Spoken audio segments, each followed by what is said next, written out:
We are in the process of setting up big data ecosystem on a single node. As part of this topic, we will validate whether Jupyter Lab is set up properly or not on this node where we are trying to set up big data ecosystem. If not, we will set up, and then as part of subsequent topics, we will see how we can integrate PySpark with Jupyter Lab.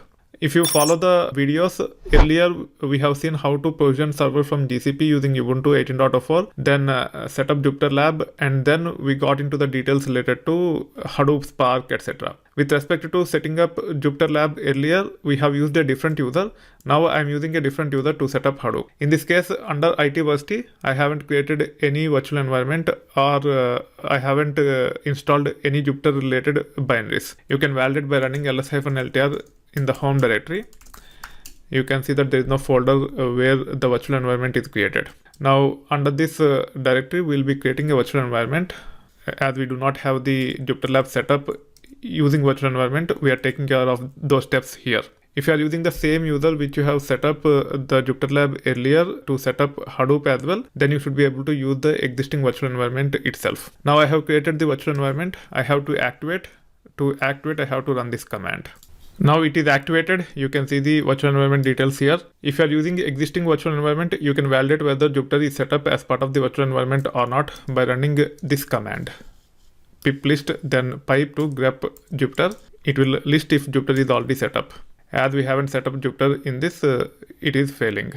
It is saying the default format will switch to columns in the future. You can ignore this. Now you can actually run this command to install Jupyter Lab in this virtual environment. It will take care of installing all the libraries related to Jupyter Lab. Now to start, we have to use Jupyter Lab command using --IP with 0.0.0.0 so that we can actually connect from the external client such as our PC or Mac. Not only we have to start using that command, we also have to open the port. Now Jupyter Lab is set up under this virtual environment. You can validate by running this command. You should be able to see the details about Jupyter here.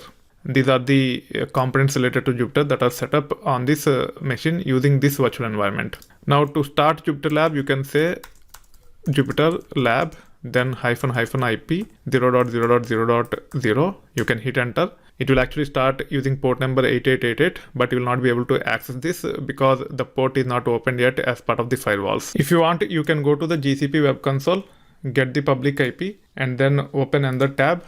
Then you can say IP address :8888/lab like this. You can see that we are not able to access Jupyter that is running on the server which we have provisioned from GCP. To make sure that we can access the Jupyter, we need to ensure that the port is opened as part of the GCP web console under networking. We can close this for now.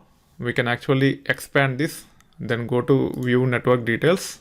I have opened earlier, but I have deleted when I actually set up using different user. I have opened the port already, but I have deleted. That's why it is not working. In case if it is not working, you have to go to the network and then you have to go to firewall. Once you are on this page, if you want to create a new firewall rule, you can click on create firewall rule and take care of creating a firewall rule. If you wanted to edit existing firewall rule, you can click on the firewall rule. It will actually open up a page where you will see edit button. You can click on edit button and you should be able to edit the existing firewall rule also. In this case, I'm going to create a new firewall rule. For that, I have to click on this button. Once we are on that, we can actually say demo lab here because I'm trying to create one firewall rule for all the ports related to demo lab. Now I can scroll down.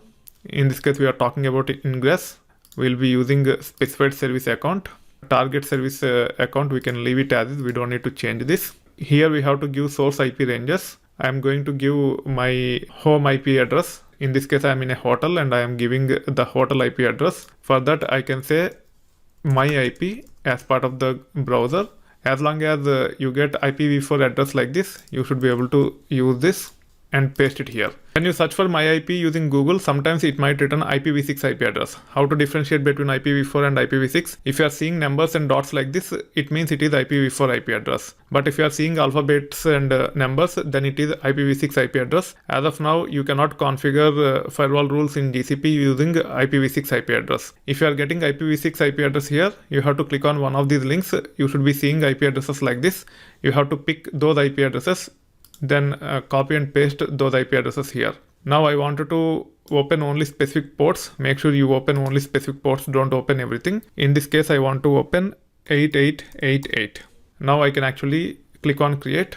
One thing you need to keep in mind is, in this case, we have chosen specified service account as target, which means whatever account you have logged in, using that account, the port will be opened on all the servers. If you want to open ports to specific servers, you have to configure tags to the servers, and you have to use specified target tags, and you have to specify the appropriate tag. In this case, even though I'm naming it as demo lab, I'm not using the tag, which means the ports will be opened up for almost all the servers in the service account. You need to make sure that you understand these nuances with respect to firewall rules if you want to take it seriously. For learning purposes, as long as you open only to designated sources, you are good to go. Make sure you don't specify 0.0.0.0 here. If you do that, you might end up hacked by bit miners, and your credits will be run out very fast. Make sure you enter only your home IP address or office IP address, or from whatever IP you want to connect to this server.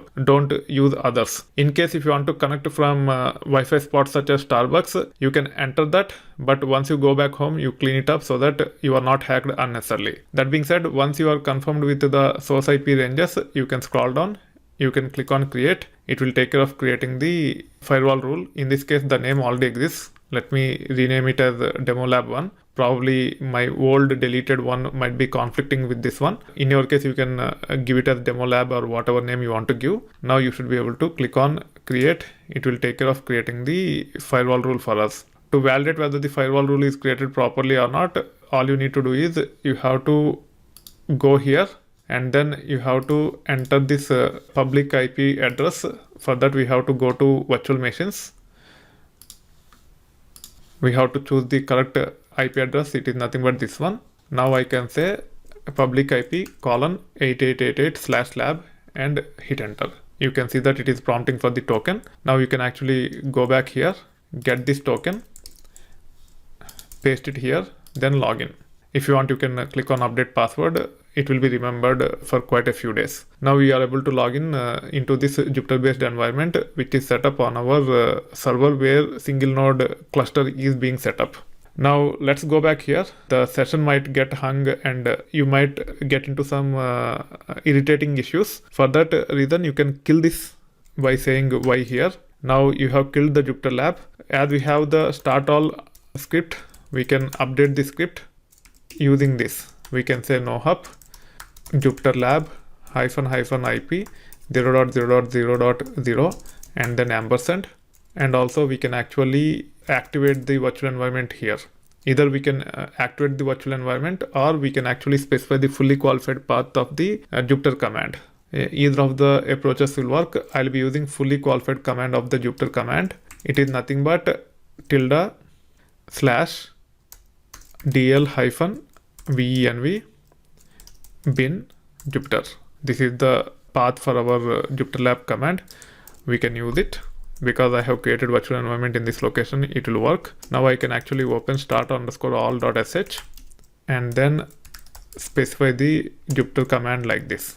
Now I can save it and exit. Now first let me run stop all. It will take care of stopping all the HDFS and YARN components.